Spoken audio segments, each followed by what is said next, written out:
एक और मानस की मरम्मत और इस मानस कुंभ में अपने गंगा प्रवाह भाव गंगा इनका एक आता है यूट्यूब पर, और उस भाव गंगा से इन्होंने कुछ जल संचित करके यहाँ लाए हैं और इस कुंभ में छोड़ना चाहते हैं ताकि यह मानस कुंभ उस गंगा जल से प्लावित होकर के बहुत सुंदर पवित्र और बना रहे। यह साधारण व्यक्ति नहीं है, यह हमारे बहुत निकट के संबंधी हैं और एक आयकर विभाग के मुख्य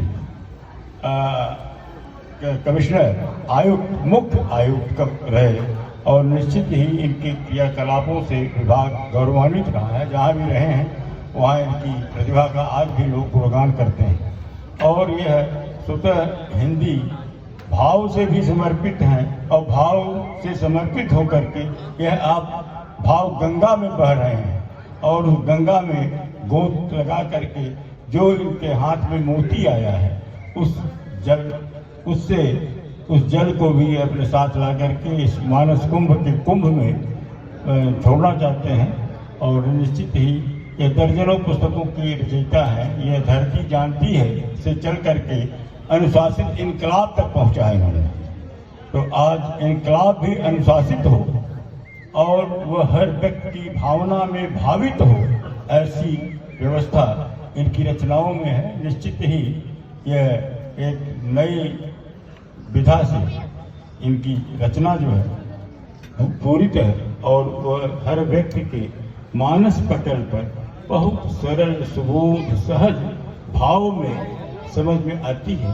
भाषा बहुत सरल है, क्लिष्टता से बहुत दूर है। इनके भाव में जो भाव है वह इन्होंने अपनी साहित्यिक जगत में पदार्पण जिस पुस्तक से किया था उसका नाम यथार्थ के आसपास है। तो एक यथार्थ का अर्थ है इतना सही है कि वह इन्होंने उसमें उद्धृत किया है कि बेटा बाप गांव में, बेटा नगर में, रिश्ता अधर में।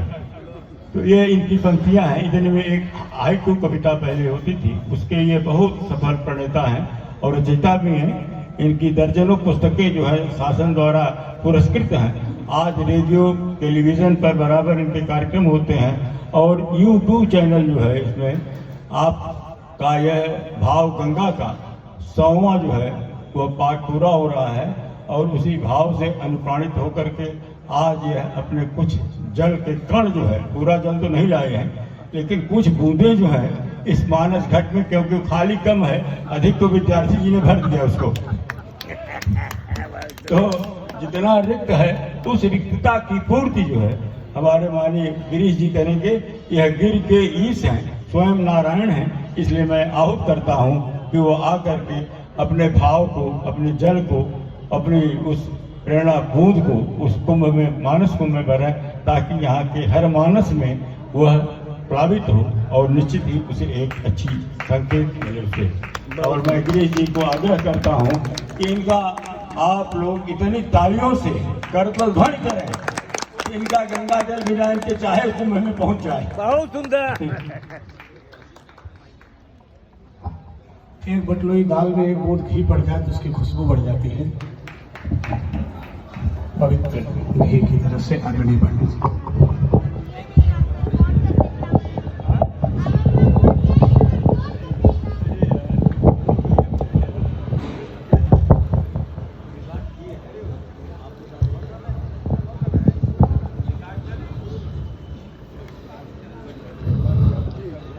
विद्यार्थी जी और सामने बैठे हुए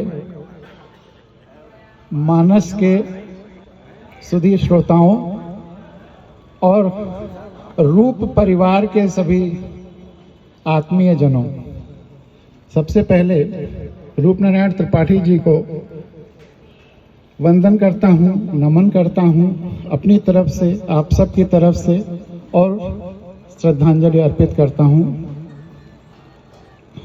रूप परिवार विगत 32 वर्षों से यह कार्यक्रम अनवरत कर रहा है। इसके लिए वह जितनी प्रशंसा की जाए कम है। और मानस कुंभ का आयोजन करके चच्चा ने, लोकेश ने ये विचार कि कवि सम्मेलन के पहले एक मानस कुंभ किया जाए, ये बहुत ही आनंददायक रहा। और विद्यार्थी जी, नाम तो भले विद्यार्थी है, लेकिन उनकी कथा में कहीं विद्यार्थीपन नजर नहीं आया। कुछ बातें, जैसे कुंभ लगभग भर ही गया है, जैसा चच्चा ने कहा, कुछ बातें मैं कहना चाहूंगा। और प्रसंग बहुत अच्छा लिया, भरत का प्रसंग, क्योंकि वाकई बिना भरत के राम का चरित्र अधूरा हो जाता है। तो कुछ बिंदु हम राम कथा के, भरत के ले रहे हैं आपके सामने। राम को अगर ईश्वरत्व कहीं मिला है तो वह वन ने दिया है, वनवास ने दिया है। अगर राम वनवास नहीं गए होते तो हम उन्हें अवतार नहीं मानते। राम को अवतारत्व तो वनवास ने दिया है। इस पर मेरी बड़ी छोटी सी कविता है। बचेगा वनवासी ही, बचेगा आदिवासी ही, बचेगा ग्रामवासी ही, या बचेगा प्रकृति प्रेमी ही, क्योंकि उसने ईश्वर को चुना है, प्रकृति को चुना है, ईश्वर को चुना है। अब अगली लाइनों पे आप चौंक सकते हैं, लेकिन ये सच्चाई है कि वनवासी राम तो रावण को हरा देते हैं। वनवासी राम तो रावण को हरा देते हैं, लेकिन अयोध्या के राजा राम को, अयोध्या के राजा राम को वनवासी लौकुश से हारना पड़ता है। वनवासी राम तो रावण को हरा देते हैं, लेकिन अयोध्या के राजा राम को वनवासी लौकुश से हारना पड़ता है। निश्चय ही जीतेगा वन ही, बचेगा वनवासी ही। और पर्यावरण संतुलन, पर्यावरण को बचाना, धरती को बचाना और सर्वव्यापी संवेदना, यही होगा भविष्य का धर्म। और ये राम से हमें सबसे बड़ी शिक्षा यही मिलती है कि भविष्य का धर्म प्रकृति से जुड़ाव होने जा रहा है। और राम यूं ही नहीं रावण को हरा देते हैं, बिना सैनिक शक्ति के, बिना राजगद्दी के रावण को हरा देते हैं, क्योंकि उनकी संवेदना अनंत थी। वह केवल व्यक्तियों से ही नहीं जुड़ी हुई थी, वो पेड़ों, पौधों, वनस्पतियों, जीव जंतुओं सबसे जुड़े हुए थे, पूरी प्रकृति से, पूरी धरती से जुड़े हुए थे। और वह मौका सबसे जुड़ने का उन्हें वन ने ही दिया था। वह संवाद कर रहे थे, हे खगमृग हे मधुकर श्रेणी, तुम देखी सीता मृगनयनी। सबसे संवाद कर सकते थे, क्योंकि सबके साथ उनकी संवेदनाएं जुड़ी हुई थी। तो जिसकी संवेदना जितनी ही विराट होगी, वो उतना ही बड़ा महापुरुष होगा। और जिसकी संवेदना सबसे ब्रह्मांड से जुड़ जाती है, वो अवतार हो जाता है। तो राम का अवतारत्व का जो मूल स्रोत है, वह उनका वन में जाना है, वन में रहना है 14 साल। और उस 14 साल में राम ने किया क्या, कैसे समय गुजारा, गहराई से सोचिए। वह हिंदुस्तान में जितने उस समय के ऋषि मुनि तपस्वी थे, ये जीवन के सूत्र हैं, हमारे आपके जीवन के सूत्र हैं, जो हमें उनसे सीखना चाहिए। भैया, ये जीवन के वो सूत्र हैं जिन्हें हमें राम से सीखना चाहिए।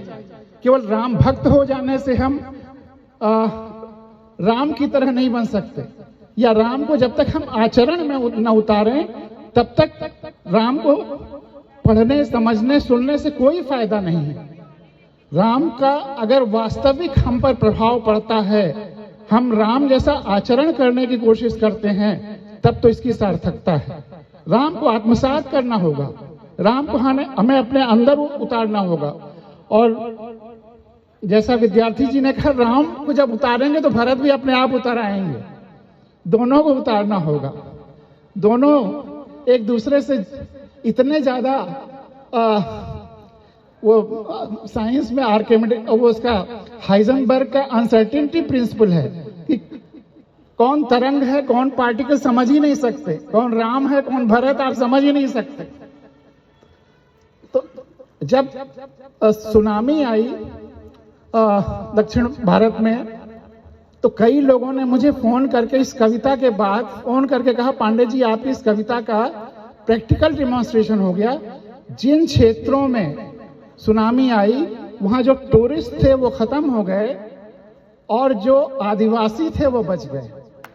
तो जब हम जंगलों से जुड़े रहते हैं, प्रकृति से जुड़े रहते हैं, उसके साथ संवाद करते रहते हैं, तो वो भी हमसे संवाद करता है, प्रकृति भी संवाद करती है और हमें बताती है, खतरों से बचाती है। ये सुनामी काल ने भी हमें क्या सिखाया है कि हमें प्रकृति से जुड़ा रहना है। अगर हमने ऑक्सीजन खत्म कर दिया या धरती को रहने लायक नहीं छोड़ा तो फिर हम नहीं बचेंगे। अगर वनस्पतियां खत्म हो गई, कल्पना करिए वनस्पतियां खत्म हो गई, आज जिस तरह से हम जंगल काट रहे हैं, अगर वनस्पतियां खत्म हो गई तो हमें सांस लेने के लिए नहीं मिलेगा कुछ। ऑक्सीजन सिलेंडर की थोड़ी सी कमी से हमें इतना संकट आ गया। अगर सारी वनस्पतियां खत्म हो जाएं तो मनुष्य बहुत कुछ ही घंटों में खत्म हो जाएंगे। तो राम का चरित्र तो वनों को संरक्षित करने का, बचाने का सबसे बड़ा सूत्र है। और मैं आपको बता रहा था कि राम के उस 14 वर्ष का अध्ययन करिए तो वो कहां जितने हिंदुस्तान में सज्जन ऋषि मुनि ज्ञानी तपस्वी थे, सबको ढूंढ करके सबसे मिलते रहे। उनकी 14 साल की यात्रा एक तरह से अद्भुत सत्संग की यात्रा रही है। हर जगह उन्होंने ढूंढ करके अच्छे लोगों से शास्त्रार्थ किया, उन लोगों ने उनको ज्ञान दिया, ऋषियों मुनियों ने, और अगले ऋषि मुनि का पता भी बताया। सबसे बड़ी बात यह है कि अगले ऋषि मुनि का पता बताया और इस क्रम में उन्होंने हिंदुस्तान के उस जितने क्षेत्रों में वनों में गए, सबसे उनका संपर्क हुआ, सबसे उनको ज्ञान मिला और उन्होंने अपने अस्त्र शस्त्र भी दिए राम को और सबसे कोई भेदभाव नहीं किया। शबरी से भी प्रेम मिला, जातियों से कोई सबको जोड़ा। आजकल पर्सनालिटी डेवलपमेंट के बड़े बड़े कोर्सेज किए जाते हैं, बड़े महंगे कोर्स होते हैं, लेकिन पर्सनालिटी डेवलपमेंट का सबसे बड़ा सूत्र यह है कि जितनी बड़ी आपकी संवेदना होगी, जितने दूर तक फलक से आप जिनके दुख सुख को अपना समझेंगे, उतनी ही बड़ी आपकी व्यक्तित्व या पर्सनालिटी होगी। तो एक बार फिर मैं कहूंगा कि राम अवतार इसलिए हो गए कि वो उनकी संवेदना विश्वव्यापी थी, सर्वव्यापी थी। और ये केवल कहने की बात नहीं है, उनकी संवेदना का अगर आपको अंदाजा लगाना हो, चाहे राम का हो चाहे कृष्ण का हो, लोगों को प्रश्न हो सकता है कि ये अवतार कैसे हैं। अवतार अपनी संवेदना के द्वारा हैं, संपूर्ण ब्रह्मांड से संवेदनात्मक रूप से जुड़े होने के कारण है। उसका प्रमाण कौशल्या जब वो मिट्टी खा करके आते हैं राम, और कौशल्या मुंह खुलवाती हैं, मुंह खोलते हैं तो सारा ब्रह्मांड दिखता है, विराट रूप दिखाते हैं। और विराट रूप आप कण कण में तभी व्याप्त हो सकते हैं, आपका रूप विराट हो सकता है अगर आप सूरज और चंद्रमा से जुड़ना चाहते हैं तो आप वो नहीं हो जाएंगे। सूरज सूरज रहेगा, चंद्रमा चंद्रमा रहेगा, वनस्पति वनस्पति ही रहेगी। लेकिन अगर आप सबसे संवेदनात्मक जुड़ाव महसूस करते हैं तो फिर आपका वो विराट रूप का अंग हो जाता है। और राम हो या कृष्ण रहे हो, संपूर्ण ब्रह्मांड का एक विराट जीवंत रूप रहा है जिससे उनका संवेदनात्मक जुड़ाव रहा है अनंत तक, और वह उसके एक प्रतीक रहे हैं क्योंकि उनका जुड़ाव सबसे रहा है। तो हम भी अगर कुछ सार्थक करना चाहते हैं, राम को समझना चाहते हैं, धरती को बचाना चाहते हैं, तो सबसे जुड़ाव महसूस करना होगा। अब आते हैं कैकेयी पर। कैकेयी को खलनायक के रूप में माना जाता है, भरत की मां, लेकिन सबसे ज्यादा प्यार वो राम को करती थी, भरत को नहीं। और मेरी छोटी सी हाइकू है, आज जिस तरह से जंगल काटे जा रहे हैं उसको समेटते हुए, पर्यावरण कॉन्शियसनेस को समेटते हुए, अब कोई कैकेयी मां, विद्यार्थी जी, अब कोई कैकेयी मां अपने प्रिय पुत्र को, उनका प्रिय पुत्र कौन था? राम। राम को अवतार बनाना चाहती थी, देखना चाहती थी। राम जिस बात के लिए धरती पर आए थे उसको पूरा कराना चाहती थी। तो अब कोई कैकेयी मां अपने प्रिय पुत्र को वनवास कैसे देगी जब जंगल ही नहीं बचेंगे। अब कोई कैकेयी माँ अपने प्रिय पुत्र को वनवास कैसे देगी जब जंगल ही नहीं बचेंगे। और एक व्यंग्यात्मक रूप में भी भरत ने उनका प्यार, उनका इंतहा प्यार की, सम्मान की, धरती के नीचे रख करके और धरती पर कुर्सी रख करके उस पर राम की खड़ाऊं रख करके व्यवस्था चलाते रहे। उस पर देखिए थोड़ा व्यंग्यात्मक, आजकल चुनाव का भी मौसम है, कि भांति भांत के खड़ाऊं हैं। बैठ जाइए, बैठ जाइए। भांति भांत के खड़ाऊं हैं जो भांति भांत की कुर्सियों पर बैठे हैं, गद्दियों पर बैठे हैं, और राम वनों में भटक रहे हैं। भांति भांत के खड़ाऊ हैं जो भांति भांत की कुर्सियों पर, गद्दियों पर बैठे हैं, और राम वनों में भटक रहे हैं। चच्चा मानस कथा से जोड़ करके मुझे कुछ उसमें कुंभ में डालने के लिए बुला लाए, बहुत अच्छा है। लेकिन मैं दरअसल पिछले 7.5 साल से पूरे देश में संविधान कथाएं कह रहा हूं।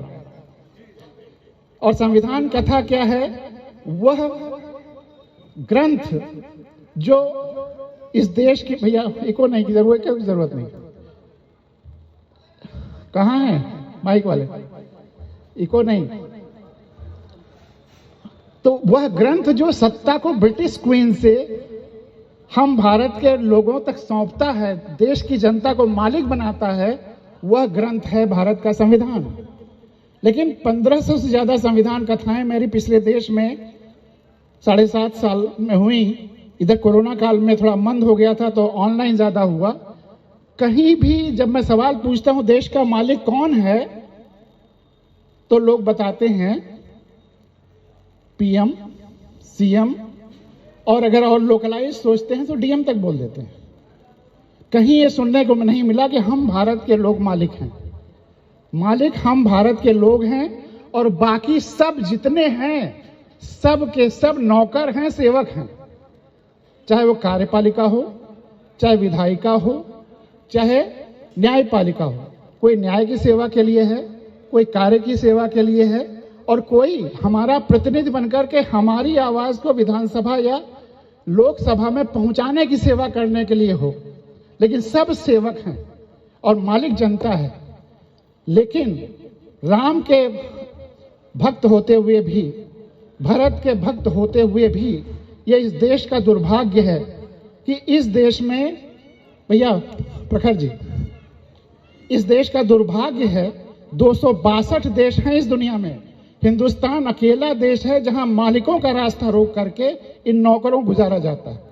चाहे प्रधानमंत्री हो, चाहे मुख्यमंत्री हो, चाहे राष्ट्रपति हो, चाहे चीफ जस्टिस ऑफ इंडिया हो, चाहे गवर्नर्स हो, चाहे मुख्यमंत्री हो, सब के सब नौकर हैं और मालिक हम आप हैं, जनता है। और सेवक को किस तरह से व्यवहार करना चाहिए, ये भरत के रेफरेंस में मुझे खास तौर से पिंच किया, इसलिए और मैं कहना चाहता था सेवक कैसा होना चाहिए, भरत जैसा। तो जिनको आपने चुना है, जो आपकी टैक्सेस से सैलरी पा रहे हैं, चाहे न्यायपालिका में, चाहे विधायिका में हो, चाहे कार्यपालिका में, सबको भरत की तरह से रहना होगा। अगर आप रामकथा से कुछ भी सीखना चाहते हैं, आज जो कुछ कहा है विद्यार्थी जी ने, अगर कुछ हमारे दिमाग में और कान में गया तो हम एक फैसला करके जाएं कि हम ऐसी व्यवस्था लाएंगे जिसमें ये जितने सेवक हैं सब भरत की तरह से रहेंगे। कोशिश तो ये करिए कि जमीन के अंदर जैसे भरत रहते थे वैसे रहें, और राम के खड़ाऊं रख करके शासन हो। और वह राम कौन है? हम भारत के लोग, हमारे खड़ाऊं रख करके वो सेवा करें। यह व्रत अगर आप लेते हैं तो राम कथा या भरत कथा सुनना सुनाना सार्थक है, अन्यथा एक प्रलाप बनकर के रह जाता है। तो ये बहुत जरूरी चीज आपको समझाने के लिए थी, बताने के लिए थी। और मैं 15 साल तक हिंदुस्तान में भटकता रहा, 2001 से 2014 तक, क्योंकि सरकारों को रास नहीं आता था। अगर वो कहते थे गलत काम करने के लिए, तो मैं कहता था कि मैं हम भारत के लोगों का नौकर हूं, आपका नहीं। तो इसलिए मंत्री लोग तो बहुत ही नाराज रहते थे। तब जब इतना ज़्यादा ट्रांसफर होने लगा तो परिवार मैंने एक जगह स्थापित कर दिया और खुद अकेला भटकता रहा। और वहां पर मैंने केवल राम को अपना आदर्श माना कि जैसे राम जंगल में भटक रहे थे, वैसे मैं पूरे भारत में भटकूंगा। और उस पूरे भारत में जितने लोग सामने यश वगैरह भी बैठे हुए हैं, और जो पूरे देश में चाहे तमिलनाडु रहा हो, कलकत्ता रहा हो, जहां भी गया, मैंने एक ही काम किया कि अच्छे लोगों को तलाशा, उनको ढूंढा और उनसे पूछता था कि आप कुछ और अच्छे लोगों का नाम। बहुत अच्छा, धन्यवाद। एक कुछ बूंदें तुम्हारी भी भाव गंगा। बहुत बढ़िया। तो मैं सबसे, एक तो ऐसा एक समय आ गया 7-8 साल की नौकरी के बाद कि मैं सबसे जो भी मिलता था, 3-4 बार मिल चुका, उससे मैं पूछता था, ये राम से सीधे सीख करके, कि आपके जीवन में जो 10 सबसे अच्छे व्यक्ति आए हों उनका नाम बताइए। 2-4 बता पाते थे, बाकी बताना मुश्किल हो जाता था एक बार ही। लेकिन धीरे धीरे फिर, और जिनका नाम 2-4 लिस्ट में आ जाता था, फिर उनसे जाके मिलता था। इसलिए पूरे हिंदुस्तान में अच्छे लोगों की नेटवर्किंग करने की कोशिश की, चाहे इलाहाबाद में रहा, चाहे जहां भी रहा। और मैंने फिर, मेरा एक शेर बना कि जुगनुओं को मिलजुल कर ढूंढ जोड़कर सूरज बनाना है, हर हाल में इस देश धरा और लोकतंत्र को जगमगाना है। जुगनुओं को मिलजुल कर ढूंढ जोड़कर सूरज बनाना है, हर हाल में इस देश धरा और लोकतंत्र को जगमगाना है। जब मैं ये कहता था कि संवेदना ही व्यक्ति को विराट बनाती है, लोकेश आप जाके बैठ जाओ, पानी दे चुके हो, चलो 2-4 मिनट और सुन लो, उसके बाद खत्म करने जा रहा हूं। कि जब संवेदना इतनी महत्वपूर्ण है, आप संवेदनशीलता की इतना बात करते हैं, तो फिर जो गलत काम कर रहा है, जो आपका दुश्मन है, उससे संवेदना कैसे रखेंगे? अगर रावण सीता को हर ले गया तो उससे तो आपको युद्ध करना है, संवेदना कैसे रख सकते हैं? तो मैंने यही कहा जो गांधी भी कहते थे, और राम ने भी उसको सिद्ध किया है, कि हमें नफरत पाप से करना है, पापी से नहीं। उसे पाप करने से रोकना है, लेकिन उस व्यक्ति से घृणा नहीं करनी है। इसका एग्जाम्पल राम के लाइफ में, जब आपका विरोधी भी जान जाता है कि आपकी संवेदना संपूर्ण सृष्टि से है, जिसमें वह भी उसके बाहर नहीं है, तो उसका रिएक्शन देखिए। रावण चाहता है कि उसकी मृत्यु राम के हाथों हो। आपका विरोधी भी चाहेगा कि अगर मेरी मृत्यु है, विनाश होना है, तो एक अच्छे आदमी के द्वारा हो। इसकी संवेदना में मैं भी हूं। और राम का असर देखिए कि जब मरण सैया पे है रावण, तो अपने भाई को शिक्षा लेने के उसके पास भेजते।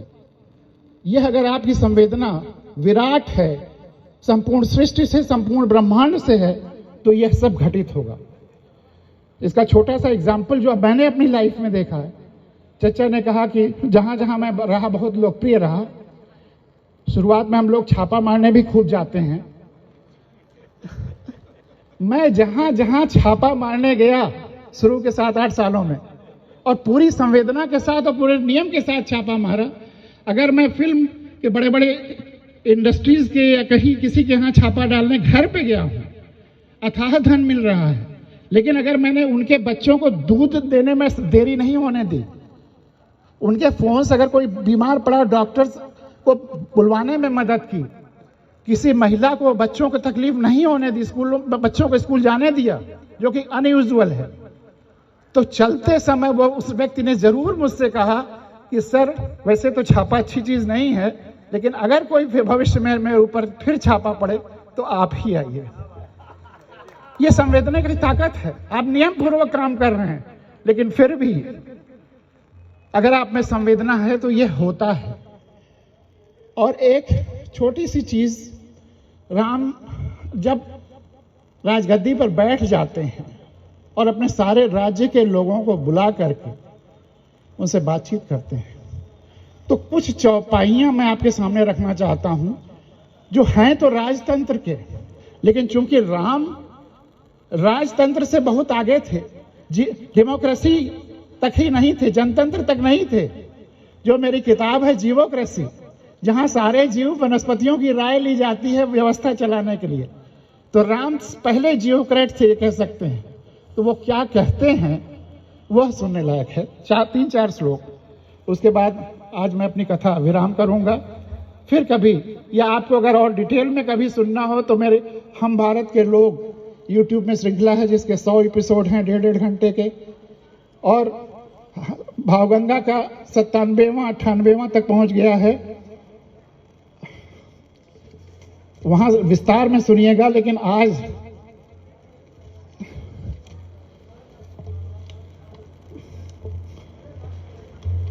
एक बार रघुनाथ बुलाए, गुरु द्विज पुरवासी सब आए। गुरु भी आए, द्विज भी आए, सारे प्रजाजन भी आए।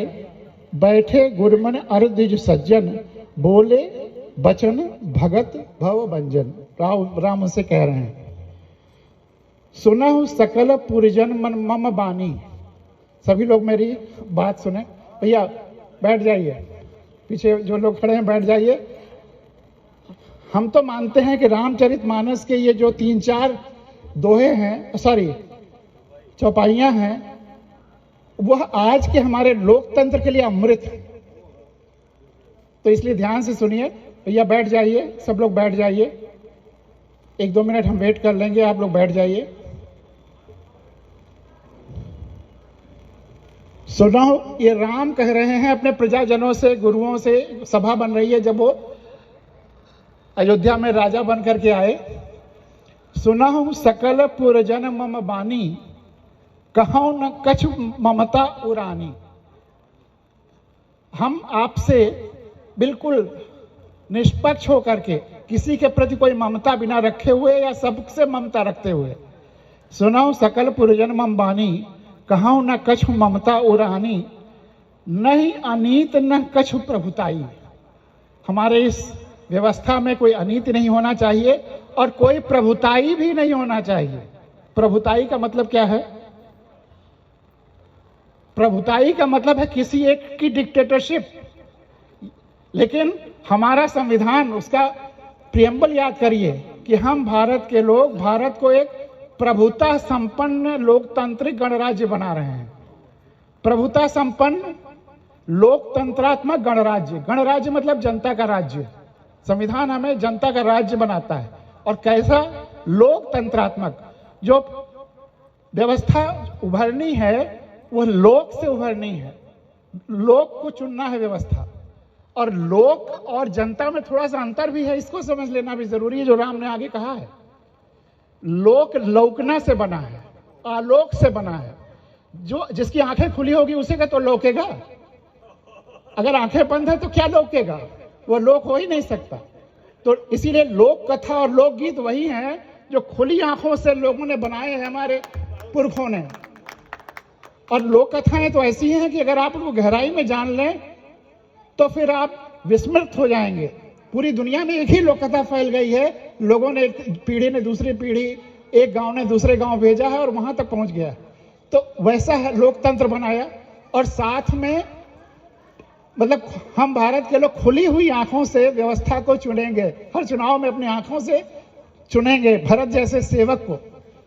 और प्रभुता संपन्न मतलब हम भारत के लोग ही देश के मालिक हैं, ना कोई। और ये देश प्रभुता संपन्न है, ना कोई बाहर का इस पर दबाव है, बाहर के किसी देश, बाहर के किसी ऑर्गेनाइजेशन का, ना अंदर के किसी व्यक्ति का, अंदर के किसी ग्रुप का, अंदर के किसी पार्टी का, या अंदर के किसी प्रदेश का। हम भारत के लोग ही इसके मालिक हैं और देश प्रभुता संपन्न है। तो राम कह रहे हैं कि किसी की प्रभुताई नहीं है, मेरी प्रभुताई नहीं है, ये सारे लोग, और जिसमें वनस्पतियां, जीव जंतु सब शामिल हैं, उनका ये देश है और हमें उसकी देखभाल करनी है। सुनहु करो। अब अगली बात, लोकतंत्र की पराकाष्ठा। सुनाऊं करऊं जो तुम्हें सुहाई, कह रहे हैं कि जो तुम्हारे लिए उचित लगता हो वो करो। मैं राम राजा होकर के जो कह रहा हूं वो करने की तुम्हारी कोई मजबूरी नहीं है, तुम स्वतंत्र हो। कहा हूं सुनाऊं जो तुम्हें सुहाई, जो तुम्हें उचित लगता है वह करो। लेकिन वो कैसे करो? उस संवेदनात्मक जुड़ाव के साथ, भरत जैसे सेवा के भाव के साथ। अगर मुझे समझोगे तो भरत को भी समझोगे, फिर उस सेवा का भाव तुम में भी आएगा, तुम वैसा करोगे। एक लाइन मोती है, इस देश को अगर बचाना है तो ये अंतिम शब्द है, कहो सुनो जो तुम्हें सुहाई, जो तुम्हें अच्छा लगता है वो करो।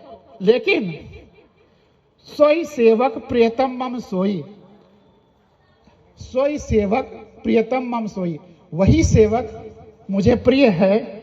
मम अनुशासन माने जोई, मैं अनुशासन, और मैं कौन?